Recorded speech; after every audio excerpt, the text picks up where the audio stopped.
We are at SIAT 2026. Hello and welcome to Autocar Professional. I am Prerna Liddu and I am joined by Dr. Rajiv Gautam, who is the president at Horiba India.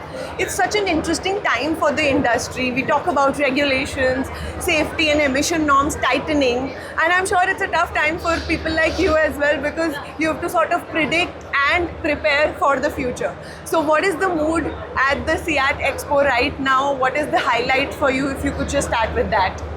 Honestly speaking, any change of regulation is an opportunity for us. Yeah. So when Mr. Gadkari changed from BS4 to BS6, Euro we call it the BS4. Yeah. So it was a hue and cry in the industry, and Correct. it was which just skipped and we came to the BS6. There was a huge change in the industry, and got so many things happen. And actually that is our role, because we have the equipment of the emission equipment, so you have to change a lot of things in the engine and everything. Yeah. Now coming to BS7, there is not much change from BS6 to BS7. It's very transient change. It's not like that BS4 to BS6. Yeah. But Horiba is fully ready. We have the equipment here for the BS7, and anywhere the industry wants, I think maybe 1 year. I think in 1 year everything industry will start doing. Yeah. So we are fully ready. Globally we are doing Euro 7 everywhere. We are fully ready, and we would like to help the industry as far as the Euro 7 or BS7 norms is Transition concerned. is concerned. I can see your BS7 ready diversification Yeah. systems. Yeah. Could you just walk us through some of these? How do you sort of, because you said you are ready, but for our viewers, if you could explain how this will help you in the transition. So let me explain this Maxa Cube. This is our new equipment. Yeah. So why actually we are a global company? So it's not that we are making it here. Yeah. So this instrument has been made for global customers. Use, yeah. So there are some additions of some gases which was not there in BS6, which has been added into BS7, so that it can capture that. Okay. It has been functionally well for everywhere, from the Europe and everywhere, and this we are displaying it here. And as soon as the customers wants it, the R&D wants it, we can start doing that. Yeah. Are there any India-specific, localization methods and any India-specific tweaks that you have to do in your global technology? Not much, because a lot of our Maruti, Tata, Hyundai, they have to export it. So it is not like a India production. It is like a global production for them. Okay. So we don't want to differentiate between India production or global production. Okay. Last time when you were talking about the change from BS4 to BS6, we saw a lot of change in the industry. A lot of vehicles got expensive. It coincided with the change in emission norms, insurance policies. So much happened. We saw what happened in the entry-level segment. What do you expect the change in the industry to be when the new norms kick in? I don't think it will be so massive as it was BS4 to BS6.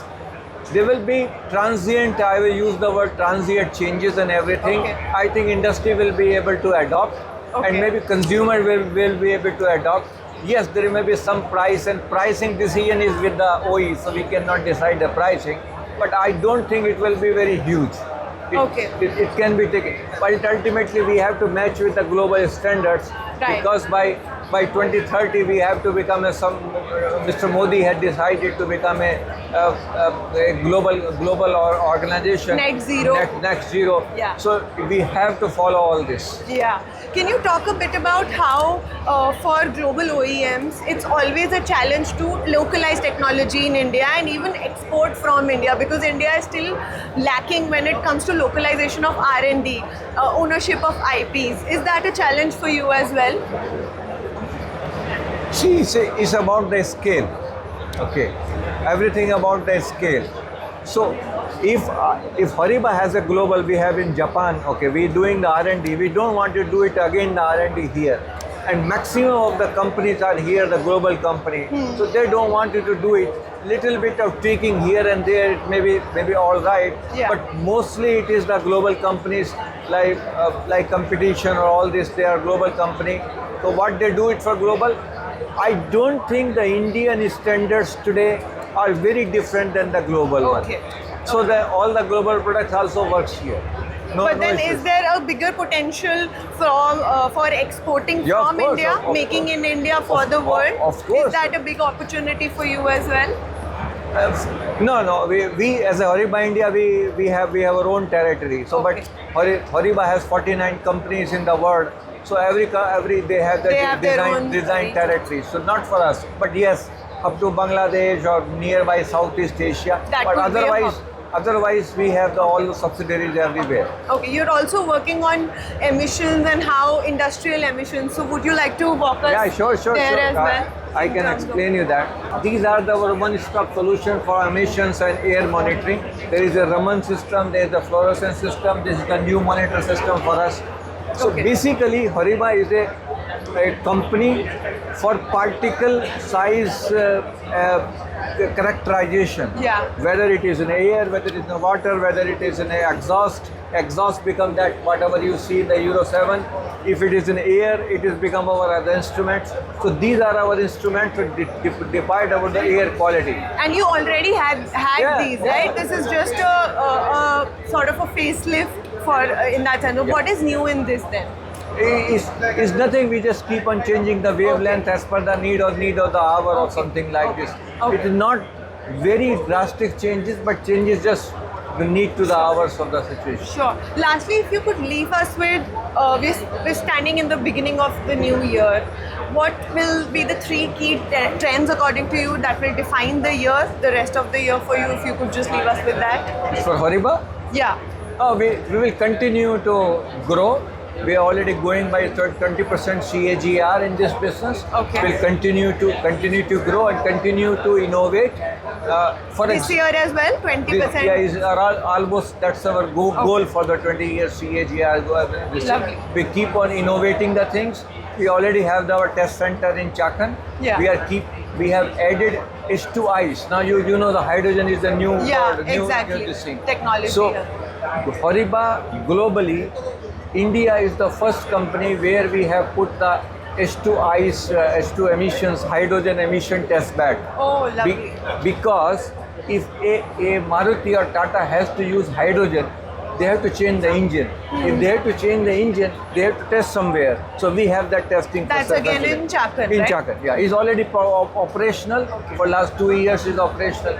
So we are making all these changes, what is the OE is making. And I hope that is going to grow. You can see the buzzword hydrogen around. everywhere. Okay. But I feel CNG, EV and hydrogen will coexist in India. Yeah. It is so we can have a two-wheelers for the EV, then we can have a CNG and petrol For smaller for cars. the passenger car, Yeah. and heavy-duty trucks, buses, and everything can be hydrogen. Hydrogen. So India is a Multi-fuel. peculiar example. We coexist with all Everything the technologies. exists. Like And we that. have all three technologies. We have our equipment for the measurement. We are the Yeah. measurement company. Will remain measurement company. Right. Lovely. Thank you so much you. and all the best. Thanks Pleasure for meeting you, spending time Prerna. with us. Thank you.